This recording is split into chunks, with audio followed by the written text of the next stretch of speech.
Ironis, memang. Ironis banget. 135 nyawa kayaknya nggak cukup buat mereka jadiin pelajaran. Kejadian pelemparan ini membuat mereka merasa kecewa juga.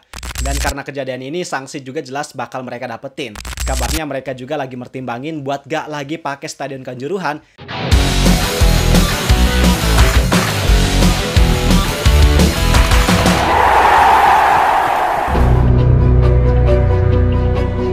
Tragedi Kanjuruhan sudah berlalu 3 tahun yang lalu.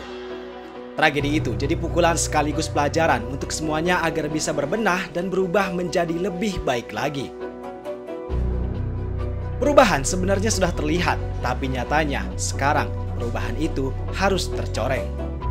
Arema FC yang sudah berjuang, bertahan untuk kembali ke rumah mereka, Kanjuruhan, harus dinodai oleh oknum Aremania yang tidak layak buat ada di dunia sepak bola karena tidak belajar dari 135 nyawa. Rasanya kesedihan yang sangat mendalam kala itu tidak berarti apa-apa untuk oknum Aremania tersebut.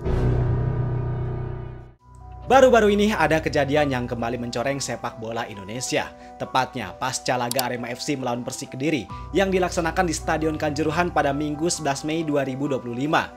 Laga itu sebenarnya penting karena pasca tragedi Kanjuruhan, tragedi yang merenggut 135 nyawa pada tahun 2022, untuk pertama kalinya lokasi tragedi tersebut yaitu Stadion Kanjuruhan kembali digunakan. Tapi sayang, harapan akan hadirnya sikap dewasa dan penghormatan terhadap nilai-nilai sportivitas justru kembali dicoreng oleh segelintir oknum supporter. Mereka nggak pernah belajar, nggak layak buat jadi supporter bola, dan nggak layak buat dapat belas kasihan dari kita semua. Jadi di laga itu, Arema FC harus menelan kekalahan 3-0 atas tamunya Persik Kediri. Dan Persik yang datang dengan sopan, dengan hati yang berkabung untuk menghormati tragedi 3 tahun silam, malah mendapat balasan oleh oknum Aremania berupa lemparan batu ke arah bus mereka. Hasilnya apa? Hasilnya membuat kaca bus yang tim Persik Kediri tumpangi pecah dan membuat pelatih Divaldo Alves serta beberapa stafnya harus terluka akibat lemparan itu. Ironis, memang. Ironis banget.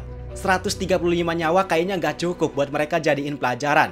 Padahal kekalahan di lapangan memang wajar, dan kekecewaan harusnya nggak dilampiasin dengan cara yang menciderai nilai kemanusiaan dan keselamatan orang lain. Bahkan tindakan tersebut juga bukan cuma merusak citra klub, tetapi juga membuka peluang sanksi serius yang bisa berdampak panjang bagi sepak bola Indonesia, Arema FC, termasuk si oknum supporter itu. Dan di video kali ini kita bakal bahas bareng-bareng kira-kira apa yang terjadi setelah ini, apa evaluasinya, dan apa yang harusnya dilakukan untuk kedepannya. Bareng gua, Zidane Fatoni, langsung aja kita bahas, biar gak gitu-gitu doang tahu sepak bola.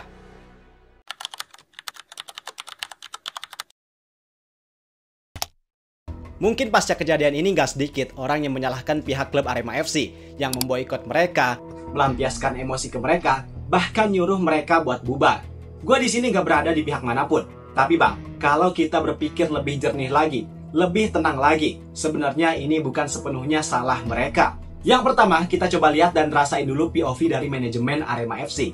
Selama kurang lebih 3 tahun, jelas klub Arema FC udah banyak banget dapat kecaman, boykot, dan mereka juga nggak dapat dukungan dari supporter mereka sendiri karena harus berlaga di luar Malang.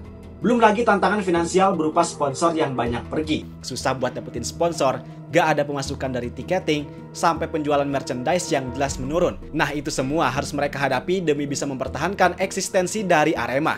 Sedangkan tuntutan untuk berbenah dan menjadi sempurna itu terus digaungkan oleh semua pihak bang. Arema yang setidaknya bisa bertahan di situasi tersebut aja udah bersyukur banget. Dan sekarang hilal buat mereka bangkit dari keterpurukan sebenarnya udah mulai kelihatan. Karena proses renovasi Stadion Kanjuruhan udah selesai dan mereka udah bisa main lagi di sana. Tentu awalnya mereka berharap dengan kembalinya Arema FC ke Kanjuruhan, mereka bisa membuka lembaran baru yang lebih bersih dan lebih baik lagi. Mereka bisa perlahan memperbaiki semuanya, setidaknya ke tahap normal dulu. Tapi sayang bang, yang terjadi justru sebaliknya. Kejadian pelemparan ini membuat mereka merasa kecewa juga. Mereka yang udah berjuang bertahan selama kurang lebih 3 tahun buat kembali ke rumah mereka Kanjuruhan harus dicoreng oleh segelintir oknum supporter yang gak jelas asal-usulnya.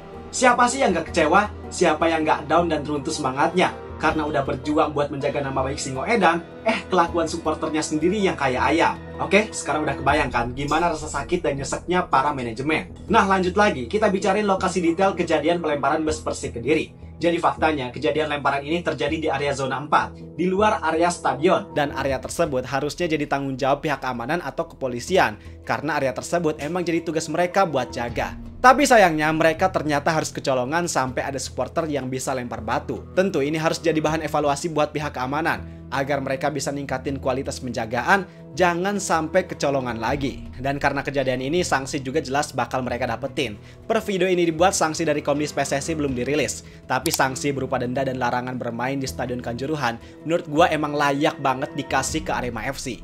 Mengingat status Arema FC yang masih berada dalam sorotan pasca tragedi, tentu federasi gak akan tinggal diam jika keamanan dan ketertiban kembali terancam oleh ulah oknum supporter. Dan selain pihak Arema yang dapat sanksi, oknum supporter juga harusnya bisa dapat sanksi pidana kalau pihak keamanannya bisa nyari si pelaku. Karena dalam konteks hukum, perbuatan melempar batu ke bus hingga merusak kaca dapat dikategorikan sebagai tindakan pidana berdasarkan pasal 406 ayat 1 KUHP tentang perusakan barang milik orang lain. Artinya, para pelaku pelemparan bukan cuma melanggar etika dan norma sportivitas, tapi juga hukum yang ada di Indonesia. Menurut gua, sanksi yang tepat emang harus dijatuhin juga ke para pelaku. Kasih sanksi yang seberat-beratnya biar bisa jadi pelajaran buat supporter lain. Kalau cuma sanksi sosial atau sanksi larangan nonton bola doang, kayaknya itu gak akan ngaruh buat jadi pelajaran. Yang dikhawatirin kejadian serupa malah terulang. Atas kejadian ini, manajemen Arema FC juga langsung ngasih respon. Mereka minta maaf dan mengecam keras aksi pelemparan. Tapi apakah maaf cukup? Tentu tidak. Walaupun gua bilang di awal bahwa ini bukan sepenuhnya salah manajemen, tapi tetap aja mereka yang tanggung jawab dan harus ngambil langkah yang tepat agar ini gak terulang lagi di kemudian hari.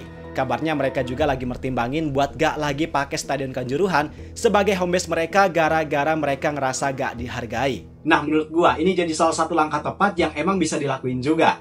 Karena sekarang masalahnya bukan di Arema FC, tapi supporter mereka yang menurut gua masih belum dewasa dan gak bisa belajar. Akar masalahnya di SD mereka yang masih kurang banget. Gua nggak tahu detailnya gimana, tapi yang jelas gak ada perubahan dari mereka. Kalau kejadian 135 nyawa plus waktu buat berbenah selama kurang lebih 3 tahun itu gak ada hasil, menurut gua mereka emang gak layak buat nikmatin sepak bola Indonesia. Dan seandainya Arema FC memilih untuk pindah home base secara permanen, gua rasa itu bukan langkah yang salah. Bahkan kalau nantinya Arema FC ganti identitas, itu bisa jadi alternatif. Karena menurut gua lebih baik manajemen gak usah mikirin Aremania lagi.